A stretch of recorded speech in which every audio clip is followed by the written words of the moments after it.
Você acha que existe uma espécie de guerra contra a masculinidade? Com certeza. No sentido de, por exemplo, se você fala publicamente isso, a masculinidade tem que ser cultivada.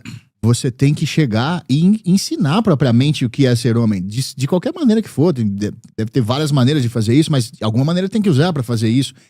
Geralmente a pessoa média que tá envolvida já por esse discurso, já tá meio que num transe da modernidade, da feminilização de tudo, ele vai te ridicularizar. Ah, então você tem que aprender a ser homem? É masculinidade frágil, Mas né? quem é homem não precisa ser ensinado. Quem é homem, vai usar essas máximas, né? Quem é homem já é homem, não precisa ensinar a ser homem. Se você precisa ensinar, se precisaram te ensinar a ser homem, é porque você não é. É porque você é isso, é aquilo, vamos começar a rotular, né? Então, às vezes, homens falam isso. Ou seja, Sim. as vítimas desse fenômeno perpetuam o fenômeno. É tipo no filme Matrix, né? As pessoas que estão dentro da Matrix, elas vão defender aquilo com unhas e dentes. Quanto mais cego por aquilo, maior será a vontade de defender aquilo ali, né? Sim, os homens, em alguma medida, são alguns dos principais capatazes desse tipo de ordem aí. Eles ajudam a manter o status quo. Aí, assim, deve existir características fisiológicas ou hormonais que fazem alguns homens se tornarem aí os paladinos desse tipo de ordem. Sim. Mas, assim, quando a gente pensa na masculinidade e se ela é natural ou construída, a gente tem que levar em consideração que por milhares de anos todas as sociedades trataram a masculinidade como sendo algo que tem que ser fortalecido, tem que ser ensinado, tem que ser em alguma medida construído. E eu prefiro me guiar precisamente pela sabedoria tradicional de milhares e milhares de anos. Claro, é sempre bom, né? Bom, Rafa, dentro desse contexto todo, como surge a nova resistência, a NR? Com qual propósito? Quando? Enfim, quais são as dificuldades? Quais são os objetivos? Dentro desse contexto todo que a gente tá falando aqui, né? Qual solução a NR propõe trazer? Bem, de modo geral, a nova resistência surgiu em 2015. Foi fundada por 4 pessoas, eu e mais 3 camaradas. A gente, naquela época, a gente olhava o cenário nacional, o cenário político especificamente, a gente não encontrava algum tipo de grupo, movimento, partido em relação ao qual nós tivéssemos algum tipo de interesse. Parecia tudo beco sem saída. Mesmo se a gente pensa fora dos grandes partidos, a gente pensa em termos de movimentos dissidentes ou coisa do tipo, você tinha ali os integralistas, por exemplo, que não nos despertavam muita atração, tanto pelo fato de ser aí um movimento muito apegado ao passado, mas também porque, em termos de leitura da realidade contemporânea, eles ainda viam tudo sob a ótica da Guerra Fria, eles ainda viam tudo de maneira extremamente engessada. E a estética é uma merda. A estética é uma merda. Que é o real motivo da gente odiar os integralistas. Tem que dizer que a estética é uma porcaria. A estética é importante. É importante. E aí a gente não encontrava uma válvula de escape para as nossas crenças, para os nossos interesses. Estávamos já suficientemente bem educados numa literatura conservadora, dissidente, nacionalista, tradicionalista. Eu, por exemplo, faço tradução e leio sobre esses temas há muitos anos, você sabe muito bem. Tem ali o Légio Victrix e por aí vai. Dá uns nomes de alguns autores, por exemplo, que são esses exemplos que você já estava bem letrado e se baseou nessas coisas.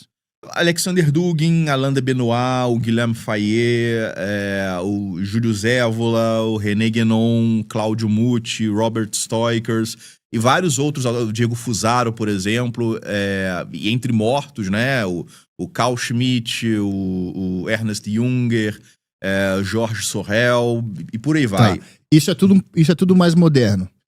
Um pouco mais recente na nossa história. O cara que tá ouvindo isso aqui e se interessou por esses nomes e vai procurar, é bom que ele tenha uma base, que ele tenha lido Platão, por exemplo, que ele entenda o básico de alguma coisa, ou essas leituras tem alguma coisa que o cara pode ler do zero, entendeu o que eu tô falando?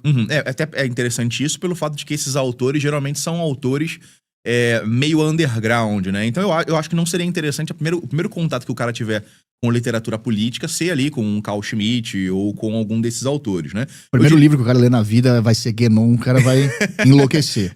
Eu acho que sim, o cara deveria ler Platão e deveria ler Nietzsche, né? Que são autores em alguma medida... Nessa ordem, Platão depois Nietzsche. Sim, são autores em alguma medida que têm contradições entre si. E boa parte desses autores tradicionalistas ou desses autores dissidentes, eles conseguem fazer ali uma síntese ou uma superação dessas divergências ou dessas contrariedades entre um pensamento platônico ou platônico-aristotélico e um pensamento nihilista como o do Nietzsche, né? Então, um cara que... É claro que o ideal seria que ele leia mais um monte de outras coisas.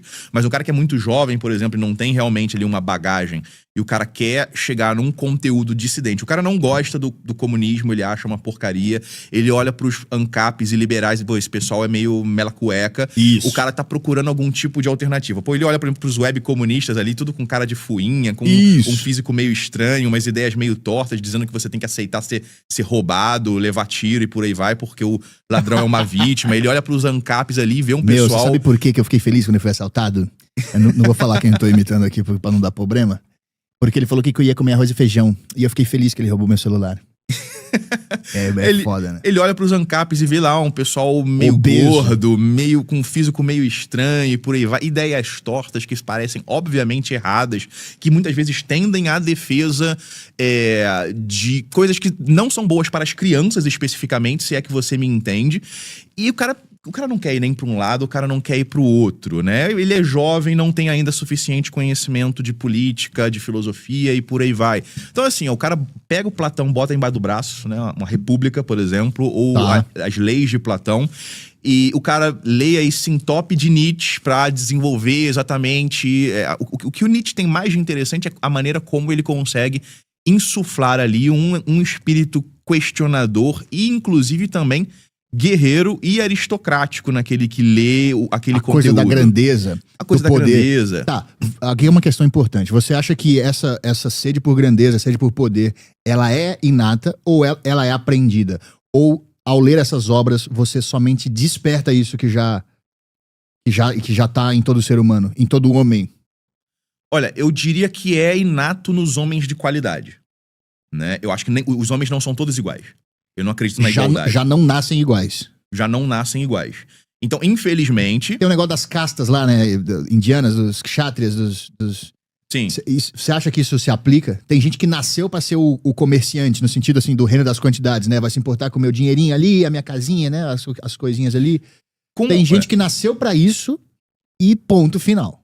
Com algum grau de relativização, pra não pensar isso como algo sendo extremamente rígido, existem sim diferenças inatas que vão tornar algumas pessoas mais conformistas, mais servis e outras mais com fogo da vontade queimando ali o cara por dentro. E aí tu tem tipo algum cara, tipo o Luiz Vargas, por exemplo, que do nada acorda, vou pra Ucrânia combater, tá entendendo? Vou pra Legião Estrangeira, vou pra não sei onde, vou pra não sei onde. Ou então não, vou tentar fazer alguma coisa aqui pra transformar completamente o mundo porque tá tudo errado e eu vou pela força, pela vontade, eu vou transformar a realidade. Então assim... Que é a criança que hoje recebe remédio à força. Que é a criança que recebe remédio à força. Até se adequar. Até se adequar, até se tornar ali, até ser moldado, né? Se tornar ali quadrado, basicamente. Então, assim, eu diria que existem pessoas que nasceram para se destacar, para buscar mais. E as coisas funcionam, a sociedade funciona quando a gente garante que essas pessoas que querem mais vão chegar no topo e vão, de fato, ajudar a guiar a sociedade para dar paz, tranquilidade, prosperidade e segurança pro resto da sociedade que não tem esse fogo, né? Que são as pessoas em cujo nome, aquilo que a gente pode chamar de uma aristocracia do espírito, que é um conceito nietzschiano, essas pessoas existem também para serem protegidas em alguma medida. É aquilo que se chama de noblesse oblige, porque a nobreza verdadeira, ela gera obrigações. E uma dessas obrigações é, obviamente, proteger as pessoas que estão sob sua guarda, sob sua tutela, né? O povo, né? Você deve proteger o povo porque é isso que demonstra, comprova a sua nobreza, a sua aristocracia. É daí que vem esses contos medievais que dão tanta importância do porquê que o cara que é um barão, é um filho de um barão, ele tem que ser bondoso com os camponeses e por aí vai, porque isso é uma expressão da nobreza dele, né? Essa clemência em relação aos mais fracos, tal como Júlio César teve até em relação aos seus inimigos, às pessoas que o traíram, né? Tudo isso é uma expressão de uma aristocracia interior, de uma aristocracia espiritual, que não tem nada a ver com posses e também não tem nada a ver com título, com sangue e por aí vai. É algo que algumas pessoas têm e outras não. Não obstante, para a maioria dos seres humanos, mesmo para aqueles que têm um fogo interior, isso tá adormecido, né? Para muitas pessoas... Isso que eu ia perguntar, você acha que podem ter caras que estão extremamente deprimidos por aí e acham que tem algum problema, mas na verdade eles só não estão botando isso pra fora? Ou não estão sendo permitidos botar isso pra fora? Sim, eles estão sendo travados ali em alguma medida, estão sendo castrados de uma maneira artificial por uma sociedade que pune todo mundo que tá tentando se destacar por fora dos valores liberal-democráticos. Então tem pessoas que têm esse fogo, mas esse fogo tá ali como brasa, né? Como brasa que deixou de queimar, né? Mas tem ali só os embers ali, aquela brasa meio chamuscante, mas que precisa de uma fagulha, de alguém. É aí que entra o elemento, às vezes, do mestre, do tutor, do professor, tal como o Joseph Campbell, por exemplo, coloca lá naquele ciclo mítico dele, o cara que chega com um fósforo. E pode ser um livro também, pode ser o Nietzsche, pode ser o Dugin, pode ser o Évola, pode ser o Rafael Machado falando num podcast ou num vídeo que vai pegar ali o fósforo, jogar o fósforo no coração do cara e o cara vai ficar louco, né? Num sentido positivo do termo. Né? Então, assim, para muitas pessoas que podem estar nos assistindo, né? Que pensam ali dentro de um mundo extremamente limitado que o cara vai viver pra trabalhar e só fazer ali aquilo que tá dentro do script e por aí vai. Pode ser que... O homem massa, né? O homem massa, né? Exato. O homem massa, ele pode estar assistindo e perceber que, na verdade, não. Eu tô sendo assim, mas eu não sou assim. Tá. Interessante.